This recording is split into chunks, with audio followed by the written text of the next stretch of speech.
ಇವತ್ತಿನ ವಿಡಿಯೋದಲ್ಲಿ ನಾನು ಫ್ಲವರ್ ವಿಂಡ್ ಸ್ಪಿನ್ನರ್ ಕ್ರೋಶೆಯಿಂದ ಹೇಗೆ ಮಾಡೋದು ಅಂತ ಹೇಳ್ಕೊಡ್ತಾ ಇದ್ದೀನಿ.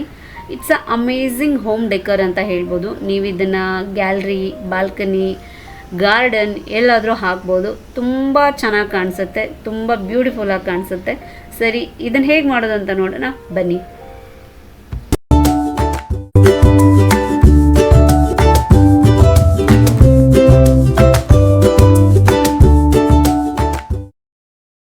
ಹಾಯ್ ಕ್ರೋಶೆ ಲವರ್ಸ್, ನಿಮಗೆಲ್ಲ ಶ್ರೀ ಕ್ರೋಶೆ ಹಬ್ಗೆ ಸ್ವಾಗತ. ನಾನು ನಿಮ್ಮ ಶ್ರೀದೇವಿ. ಇವತ್ತು ನಾನು ಈ ಫ್ಲವರ್ ವಿಂಡ್ ಸ್ಪಿನ್ನರ್ನ 4 ಕಲರ್ಸ್ ಯೂಸ್ ಮಾಡಿ ಮಾಡ್ತಾ ಇದ್ದೀನಿ. ಸೊ ನಾನು ಫಸ್ಟ್ ಇಲ್ಲಿ ವೈಟ್ ಕಲರ್ ಯಾರನ್ನ ತೊಗೊಂಡಿದ್ದೀನಿ, ಹಾಗೆ ನಾನೀಗ ಒಂದು ಸ್ಲಿಪ್ ನಾಟ್ ಕೂಡ ಹಾಕ್ಕೊಂಡಿದ್ದೀನಿ. ಅದಾದಮೇಲೆ ನಾನು ಇಲ್ಲಿ ಒಂದಷ್ಟು ಚೈನ್ಸ್ನ ಹಾಕ್ಕೊಳ್ತಾ ಇದ್ದೀನಿ. ನನಗೆ 100 ಚೈನ್ಸ್ ಇರೋಷ್ಟು ಬೇಕು, ಅದಕ್ಕೋಸ್ಕರ ನಾನು 100 ಚೈನ್ ಹಾಕ್ಕೊಳ್ತಾ ಇದ್ದೀನಿ. ಸೊ ಆಲ್ಮೋಸ್ಟ್ ಇವಾಗ ಒಂದು 10 ಚೈನ್ ಸ್ಟಿಚಸ್ನ ನಾನು ಹಾಕ್ಕೊಂಡಿದ್ದೀನಿ. It's depends on your length. ನಿಮಗೆ ಎಷ್ಟು ಉದ್ದ ಬೇಕು ಅನಿಸುತ್ತೋ ಅಷ್ಟು ನೀವು ಚೈನ್ಸ್ನ ಹಾಕ್ಕೋಬೋದು. ಸ್ವಲ್ಪನೇ ಚಿಕ್ಕದು ಬೇಕು ಅಂತಂದರೂ ಕೂಡ ನೀವು ಚೈನ್ಸ್ನ ಕಡಿಮೆ ಮಾಡ್ಕೋಬೋದು. ನಾನಿಲ್ಲಿ 100 ಚೈನ್ಸ್ನ ಹಾಕ್ಕೊಂಡಿದ್ದೀನಿ. ಸೊ ನನಗೆ ಸ್ವಲ್ಪ ಲೆಂದಿಯಾಗಿ ಬೇಕು ಅಂತ ಇತ್ತು, ಹಾಗಾಗಿ. ಸೊ ಫಸ್ಟು 100 ಚೈನ್ಸ್ ಆದಮೇಲೆ ಒಂದು ಚೈನ್ ಹಾಕಿ ನಾನೀಗ ಯಾರನ್ನ ಕಟ್ ಮಾಡ್ತಾ ಇದ್ದೀನಿ. ನಾನೀಗ ಯಾರನ್ನ ಕಟ್ ಮಾಡ್ಕೊಳ್ತಾ ಇದ್ದೀನಿ, ಕಟ್ ಮಾಡಿದೆ. ಸೊ ಮತ್ತೆ ನಾವೆಲ್ಲಿ ಸ್ಟಾರ್ಟ್ ಮಾಡಿರ್ತೀವೋ ಅದೇ ಎಂಡಿಂದ ಈಗ ಇನ್ನೊಂದು ಯಾರನ್ನ ಅಟ್ಯಾಚ್ ಮಾಡ್ಕೋಬೇಕಾಗುತ್ತೆ. ಸೊ ನಾನಿಲ್ಲಿ ನೆಕ್ಸ್ಟು ರೆಡ್ ಕಲರ್ ಯಾರನ್ನ ತಗೊಳ್ತಾ ಇದ್ದೀನಿ. ಆ ರೆಡ್ ಕಲರ್ ಯಾರನ್ನ ಇದಕ್ಕೆ ನಾನೀಗ ಅಟ್ಯಾಚ್ ಮಾಡ್ಕೊಳ್ತಾ ಇದ್ದೀನಿ. ಒಂದು ನಾಟ್ ಹಾಕಿ ನೀವು ಈ ಯಾರನ್ನ ನೀವು ಅಟ್ಯಾಚ್ ಮಾಡ್ಕೋಬೋದು. ಸೊ ಸ್ಟಾರ್ಟ್ ಎಲ್ಲಿ ಮಾಡಿರ್ತೀವೋ ಆ ಕಡೆ ಎಂಡಿಂದಾನೇ ನಾವು ಮಾಡಬೇಕಾಗುತ್ತೆ, ಎಂಡ್ ಮಾಡಿರೋ ಕಡೆಯಿಂದ ಅಲ್ಲ. ಎಲ್ಲಿ ಸ್ಟಾರ್ಟಿಂಗಲ್ಲಿ ಚೈನ್ ಹಾಕ್ತೀವಲ್ವ ಅಲ್ಲಿಂದಾನೇ ನಾವೀಗ ಇನ್ನೊಂದು ಯಾರ್ನನ್ನು ಅಟ್ಯಾಚ್ ಮಾಡ್ಕೋಬೇಕಾಗುತ್ತೆ. ಸೊ ನಾನೊಂದು ನಾಟ್ ಹಾಕಿ ಅದನ್ನು ಸೆಕ್ಯೂರ್ ಮಾಡ್ಕೊಳ್ತಾ ಇದ್ದೀನಿ. ಇದಾದಮೇಲೆ ಸೇಮ್ ಸ್ಟಿಚ್ಚಲ್ಲಿ ನಾನೀಗ ಒಂದು ಚೈನ್ ಸ್ಟಿಚ್ನ ಹಾಕ್ಕೊಳ್ತೀನಿ.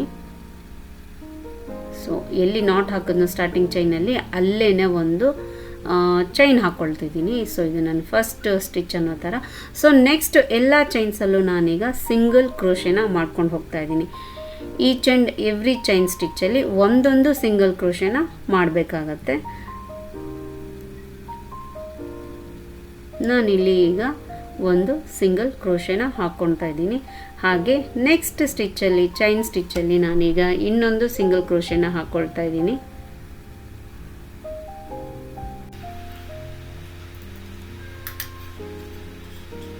ಸೊ ಓವರಾಲ್ ಎಲ್ಲ ಸಿಂಗಲ್ ಸ್ಟಿಚ್ಚಲ್ಲೂ, ಎಲ್ಲ ಚೈನ್ ಸ್ಟಿಚ್ಚಲ್ಲೂ ನಾವು ಸಿಂಗಲ್ ಕ್ರೋಶೆಸ್ನ ಹಾಕ್ಕೋಬೇಕಾಗತ್ತೆ. ಸೆಕೆಂಡ್ ರೌಂಡ್ ಅದು. ಫಸ್ಟ್ ರೌಂಡಲ್ಲಿ ಚೈನ್ಸ್ ಹಾಕ್ಕೊಂಡ್ವಿ, ಸೆಕೆಂಡ್ ರೌಂಡಲ್ಲಿ ನಾವೀಗ ಸಿಂಗಲ್ ಕ್ರೋಶೆನ ಹಾಕ್ಕೊಳ್ತಾ ಇದ್ದೀವಿ. ಸೊ ನಾನು ಈ ರೌಂಡ್ನ ಫಿನಿಶ್ ಮಾಡಿಕೊಂಡು ಬರ್ತೀನಿ.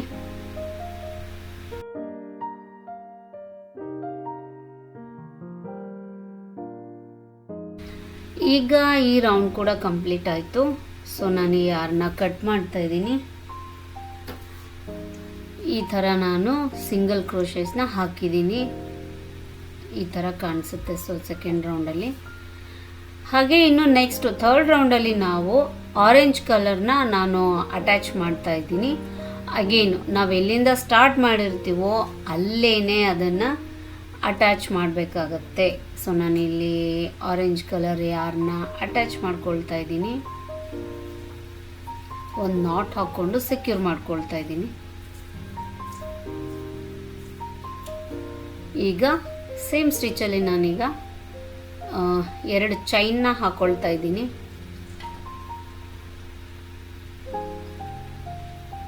ನಾನೀಗ ಈ ರೌಂಡಲ್ಲಿ ನಾನು ಡಬಲ್ ಕ್ರೋಶೆ ಮಾಡಬೇಕು. ಸೊ ಈಚ್ ಸ್ಟಿಚ್ಚಲ್ಲಿ ಅಂದರೆ ಒಂದು ಸ್ಟಿಚ್ಚಲ್ಲಿ 2 ಡಬಲ್ ಕ್ರೋಶೆಸ್ನ ಮಾಡ್ಕೊಳ್ತೀನಿ ನಾನೀಗ. ಸೊ ಒಂದು ಸ್ಟಿಚ್ಚಲ್ಲಿ ನಾನೀಗ ಒಂದು ಡಬಲ್ ಕ್ರೋಶೆ ಹಾಕಿದೆ. 2 ಚೈನ್ ಹಾಕಿರೋದ್ರಿಂದ ಅದನ್ನು ಮತ್ತು ಒಂದು ಡಬಲ್ ಕ್ರೋಶೆನ 2 ಡಬಲ್ ಕ್ರೋಶೆ ಅಂತ ಕನ್ಸಿಡರ್ ಮಾಡಿ ಈಗ ನೆಕ್ಸ್ಟ್ ಸ್ಟಿಚ್ಚಲ್ಲಿ ಇನ್ನೊಂದು ಡಬಲ್ ಕ್ರೋಶೆನ ಹಾಕ್ಕೊಂಡೆ. ಅದಾದಮೇಲೆ ಈಗ ಇನ್ನೊಂದು ಡಬಲ್ ಕ್ರೋಶೆನ ಹಾಕ್ಕೋತಾ ಇದ್ದೀನಿ. ಹೀಗೆ ಪ್ರತಿಯೊಂದು ಸ್ಟಿಚ್ಚಲ್ಲೂ 2 ಡಬಲ್ ಕ್ರೋಶೆಸ್ನ ನಾವು ಹಾಕಬೇಕಾಗತ್ತೆ. ಈ ಥರ ಪ್ರತಿ ಸ್ಟಿಚ್ಚಲ್ಲಿ ಕೂಡ ಒಂದೊಂದು ಎರಡೆರಡು ಡಬಲ್ ಕ್ರೋಶಸ್ ಹಾಕ್ಕೊಂಡು ಹೋಗಬೇಕು. ಸೊ ಈ ರೌಂಡ್ನ ನಾನು ಫಿನಿಶ್ ಮಾಡ್ಕೊಂಡು ಬರ್ತೀನಿ. ಈ ರೌಂಡ್ ಕೂಡ ಫಿನಿಶ್ ಆಗಿದೆ. ಸೊ ನಾನು ಒಂದು ಚೈನ್ನ ಹಾಕ್ಕೊಂಡು ಯಾರನ್ನ ಕಟ್ ಮಾಡ್ಕೊಳ್ತಾ ಇದ್ದೀನಿ.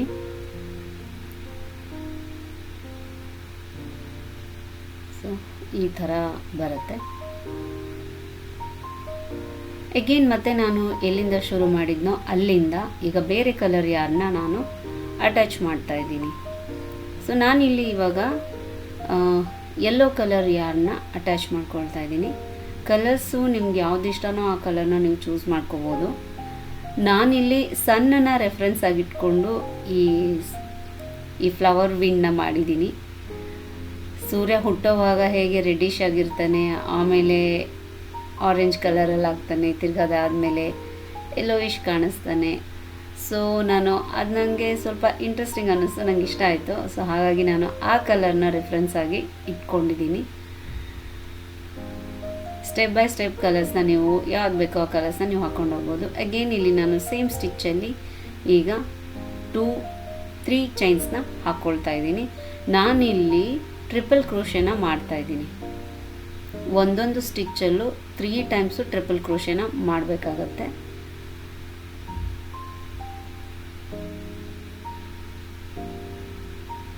ಮೂರು ಚೈನ್ ಹಾಕಿರೋದ್ರಿಂದ ಅದು ಕೂಡ ಒಂದು ಟ್ರಿಪಲ್ ಕ್ರೋಶೆ ಥರ ಕನ್ಸಿಡರ್ ಆಯಿತು. ಆಮೇಲೆ ಒಂದು ಹಾಕಿದೆ, ಈಗ ನೆಕ್ಸ್ಟ್ ಒಂದು ಹಾಕ್ತಾ ಇದ್ದೀನಿ. ಈ ಥರ ಟ್ರಿಪಲ್ ಕ್ರೋಶೆನ ನಾನು ಮಾಡ್ಕೋಬೇಕಾಗತ್ತೆ. ಈಚ್ ಸ್ಟಿಚ್ಚಲ್ಲಿ ಒಂದೊಂದು ಸ್ಟಿಚ್ಚಲ್ಲಿ 3 ಟ್ರಿಪಲ್ ಕ್ರೋಶೆಸ್ನ ಹಾಕಬೇಕಾಗತ್ತೆ. 1 triple crochet, second one and third one.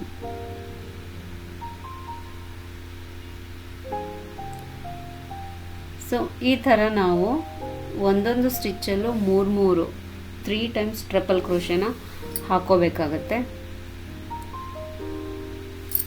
ನಾನು ಈ ರೌಂಡ್ನ ಫಿನಿಶ್ ಮಾಡ್ಕೊಂಡು ಬರ್ತೀನಿ. ಈ ರೌಂಡ್ ಕೂಡ ಫಿನಿಶ್ ಆಗಿದೆ. ಸೊ ಈಗ ಲಾಸ್ಟ್ ಒಂದು ರೌಂಡ್ ಹಾಕಬೇಕು. ಅದಕ್ಕೆ ನಾವು ಏನು ಮಾಡ್ತೀವಿ ಅಂತಂದರೆ, ಎಂಡ್ ಆಗಿರುತ್ತಲ್ವ, ಈಗ ಎಂಡ್ ಆಗಿರೋ ಪಾರ್ಟಿಂದ ಉಲ್ಟಾ ನಾವು ಸಿಂಗಲ್ ಕ್ರೋಶೆನ ಮಾಡಬೇಕಾಗುತ್ತೆ. ಸೊ ನಂದು ಇದು ಎಂಡ್ ಪಾರ್ಟು, ಹಾಗಾಗಿ ನಾನು ಈ ಕಡೆಯಿಂದ ಇವಾಗ ಸಿಂಗಲ್ ಕ್ರೋಶೆ ಹಾಕ್ತೀನಿ. ಬಿಗಿನರ್ಸಿಗೆ ಸ್ವಲ್ಪ ಟ್ರಿಕ್ಕಿ ಅನಿಸುತ್ತೆ, ಬಟ್ ನಾಟ್ ಟು ವರಿ. ನೀಟಾಗಿ ಸ್ವಲ್ಪ ನಿಧಾನಕ್ಕೆ 1-2 ಸ್ಟಿಚ್ನ ನಿಧಾನಕ್ಕೆ ಮಾಡಿದ್ರೆ ಅದು ನೀಟಾಗಿ ಗ್ರಿಪ್ ಕುತ್ಕೊಳ್ಳುತ್ತೆ. ಸೊ ನಾನಿಲ್ಲಿ ಫಸ್ಟು ಯಾರನ್ನ ಅಟ್ಯಾಚ್ ಮಾಡಿಕೊಂಡೆ ನಾನು ಉಲ್ಟಾ ಸಿಂಗಲ್ ಕ್ರೋಶೆನ ಮಾಡ್ತಾ ಇದ್ದೀನಿ ರಿವರ್ಸಲ್ಲಿ. ಸೊ ಈ ಥರ ಯಾರನ್ನ ಹೋಲ್ಡ್ ಮಾಡಿಕೊಂಡು ರಿವರ್ಸಲ್ಲಿ ನಾನೀಗ ಸಿಂಗಲ್ ಕ್ರೋಶೆ ಹಾಕ್ತಾ ಇದ್ದೀನಿ. ಯಾರನ್ನ ಪುಲ್ ಮಾಡಿಕೊಂಡು ಫಸ್ಟ್ ಒಂದು ಚೈನ್ ಹಾಕ್ಕೊಳ್ತಾ ಇದ್ದೀನಿ. ಯಾರನ್ನ ಸೇಮ್ ಸ್ಟಿಚ್ಚಿಂದ ಒಂದು ಚೈನ್ ಸ್ಟಿಚ್ ಹಾಕ್ಕೊಂಡಿದ್ದೀನಿ. ಈಗ ನೆಕ್ಸ್ಟ್ ಸ್ಟಿಚ್ಚಲ್ಲಿ ಈ ಥರ ಉಲ್ಟಾ ಹುಕ್ನ ಹೀಗೆ ಇನ್ಸರ್ಟ್ ಮಾಡಿ ಯಾರನ್ನ ರೆಗ್ಯುಲರ್ ಥರ ಫುಲ್ ಮಾಡಿಕೊಂಡ್ರೆ ಈ ಥರ ಬರುತ್ತೆ. ಟ್ವಿಸ್ಟೆಡ್ ಫಾರ್ಮಲ್ಲಿ ಇರುತ್ತೆ ನಿಮಗೆ. ಹೇಗೆ ಆಮೇಲೆ ನೀಟಾಗಿ ನೋಡಿ, ಕನ್ಫ್ಯೂಸ್ ಆಗಬೇಡಿ. ಟ್ವಿಸ್ಟೆಡ್ ಫಾರ್ಮಲ್ಲಿ ಬರುತ್ತೆ ನಿಮಗೆ. ಈ ಥರ ಉಲ್ಟಾ ನಾವು ಹುಕ್ನ ಇನ್ಸರ್ಟ್ ಮಾಡಿ ಉಲ್ಟಾ ಎಳೆದಾಗ ಈ ಥರ ಬರುತ್ತೆ. ಸೊ ಇದನ್ನು ಸಿಂಗಲ್ ಕ್ರೋಶೆ ಮಾಡ್ತಾ ಹೋಗೋದು ಈ ಥರ ನಾವು.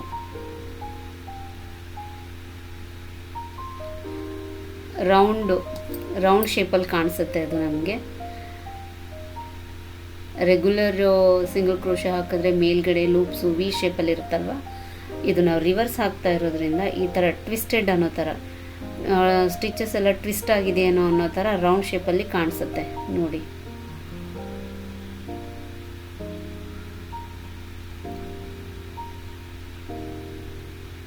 ಈ ಥರ ನಾವು ಸಿಂಗಲ್ ಕ್ರೋಶೆ ಮಾಡ್ಕೋಬೇಕಾಗತ್ತೆ. ಕಂಪ್ಲೀಟಾಗಿ ಎಂಡ್ವರೆಗೂ ಮಾಡ್ಕೊಂಡು ಬರ್ತೀನಿ. ನಾನು ಹೇಗೆ ಕಾಣಿಸುತ್ತೆ ಅಂತ ಒಂದು ಆಲ್ರೆಡಿ ನಾನು ಮಾಡಿರೋದನ್ನು ತೋರಿಸ್ತಾ ಇದ್ದೀನಿ. ಈ ಥರ ಕಾಣಿಸುತ್ತೆ ಆ ಸ್ಟಿಚ್ಚು. ಸಿ, ಟ್ವಿಸ್ಟೆಡ್ ಫಾರ್ಮಲ್ಲಿ ಕಾಣಿಸುತ್ತೆ. ಯೂಶ್ವಲಿ ಸಿಂಗಲ್ ಕ್ರೋಶೆ ಹಾಕಿದ್ರೆ ವಿ ಶೇಪಲ್ಲಿ ಇರುತ್ತಲ್ವ, ಇದು ನಾವು ರಿವರ್ಸಲ್ಲಿ ಮಾಡ್ತಾ ಇರೋದ್ರಿಂದ ಟ್ವಿಸ್ಟೆಡ್ ಆಗಿದೆ. ಸೊ ಸೊ ಈ ರೌಂಡ್ ಕೂಡ ನಾನು ಫಿನಿಶ್ ಮಾಡಿದ್ದೀನಿ. ಯಾರನ್ನ ಒಂದು ಲೆಂತಲ್ಲಿ ನೀಟಾಗಿ ಜೋಡಿಸ್ಕೊಂಡು ಎಕ್ಸ್ಟ್ರಾ ಇರೋ ಯಾರನ್ನ ನಾವು ಆಮೇಲೆ ಕಟ್ ಮಾಡೋಣ ಈ ಥರ.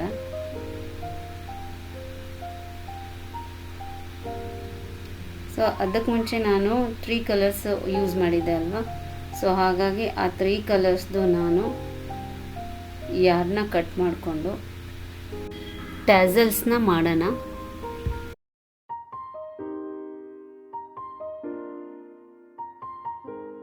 ಇದಕ್ಕೆ ನೀವು ಬೇಕಿದ್ರೆ ಇಂಟ್ರೆಸ್ಟೆಡ್ ಇದ್ದರೆ, ನಿಮಗೆ ಚೆನ್ನಾಗಿ ಅನಿಸುತ್ತೆ ಅಂದರೆ ಪರ್ಲ್ ಕೂಡ ಹಾಕ್ಬೋದು. ದೊಡ್ಡದೆಲ್ಲ ಮುತ್ತೆಲ್ಲ ಸಿಕ್ಕತ್ತಲ್ವ, ಸೊ ಆ ಥರದನ್ನೆಲ್ಲ ನೀವು ಡೆಕೋರೇಟಿವ್ ಐಟಮ್ಸ್ ಲೈಕ್ ಈ ಜೂಳ ಎಲ್ಲ ಮಾಡಿದ್ರೆ ನಾವು ಹಾಕ್ತೀವಲ್ವ, ವುಡ್ಡಿಂದು ಮಣಿಗಳೆಲ್ಲ ಸಿಗುತ್ತೆ ದೊಡ್ಡದು, ಆ ಥರದನ್ನು ಕೂಡ ನೀವು ಹಾಕಿ ಮಾಡ್ಬೋದು.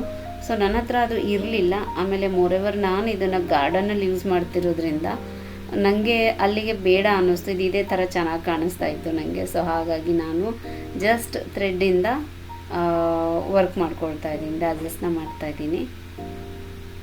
ಈ ಥರ ನೀಟಾಗಿ ಟ್ವಿಸ್ಟ್ ಮಾಡಿ ಈ ಥರ ನೀಟಾಗಿ ಗಂಟು ಹಾಕಿ ಸೆಕ್ಯೂರ್ ಮಾಡಿಕೊಂಡು ಆಮೇಲೆ ಉಳಿದಿರುವಂಥ ಎಕ್ಸ್ಟ್ರಾ ಯಾರ್ನ ಕಟ್ ಮಾಡಿ ಒಂದು ಲೆವೆಲಿಗೆ ಈ ಥರ ಮಾಡ್ಕೊಳ್ಬೇಕಾಗತ್ತೆ. ಸೊ ಫ್ರಂಟಲ್ಲಿ ಏನು ಮಾಡ್ತೀವಿ ಅಂದರೆ ಅದು ಎಂಡಲ್ಲಿ ನಾವು ಆ ಥರ ಮಾಡ್ಕೊಂಡ್ವಿ. ಇದನ್ನು ಈಗ ಜೋಡಿಸ್ಕೋಬೇಕಾಗತ್ತೆ ನಾವು. ಈ ಥರ ನೀಟಾಗಿ ಟ್ವಿಸ್ಟ್ ಆಗಿರುತ್ತಲ್ವ, ಹೆಣಿಬೇಕಾದ್ರೆ ಅದನ್ನು ನೀಟಾಗಿ ಈ ಥರ ಬಿಡಿಸ್ಕೊಂಡು ಒಂದೇ ಫ್ಲೋನಲ್ಲಿ ಕಾಣಿಸೋ ಥರ ನೀಟಾಗಿ ಇದನ್ನು ಫಸ್ಟು ಜೋಡಿಸ್ಕೋಬೇಕು ನಾವು ಈ ಥರ. ಒನ್ಸ್ ಇದು ಜೋಡಿಸಿ ಆದಮೇಲೆ ಮೇಲ್ಗಡೆಗಿರುವಂಥ ಈ ಥ್ರೆಡ್ ಇದೆ ಅಲ್ವಾ, ಇದನ್ನು ಕೂಡ ಒಂದೇ ಲೆವೆಲಿಗೆ ನೀಟಾಗಿ ಈ ಥರ ಹಿಡ್ಕೊಂಡು ಸೆಕ್ಯೂರ್ ಮಾಡೋದಕ್ಕೋಸ್ಕರ ಒಂದು ನಾನಿಲ್ಲಿ ಗಂಟು ಹಾಕ್ಕೊಳ್ತಾ ಇದ್ದೀನಿ ಈ ಥರ. ಫಿನಿಶಿಂಗ್ ನೀವು ಹೇಗೆ ಬೇಕಾದರೂ ಮಾಡ್ಕೋಬೋದು, ನಿಮ್ಮ ಇಂಟ್ರೆಸ್ಟ್. ಇದಕ್ಕೊಂದು ಹುಕ್ ಥರ ಏನಾದರೂ ಹಾಕಿ ಕೀ ಚೈನ್ ಥರದ್ದು ರೌಂಡು ಶೇಪಲ್ಲಿರುವಂಥ ಹುಕ್ಸ್ ಏನಾದರೂ ಹಾಕ್ಬಿಟ್ಟು ನೀವು ಯಾವುದಕ್ಕಾದ್ರೂ ಸಿಕ್ಸೋ ಥರನೂ ಮಾಡ್ಬೋದು, ಇಲ್ಲ ಡೈರೆಕ್ಟಾಗಿ ಥ್ರೆಡ್ಡೇ ಕಟ್ಬೋದು. It's completely depends on you. So ಈ ಥರ ಕಾಣಿಸುತ್ತೆ.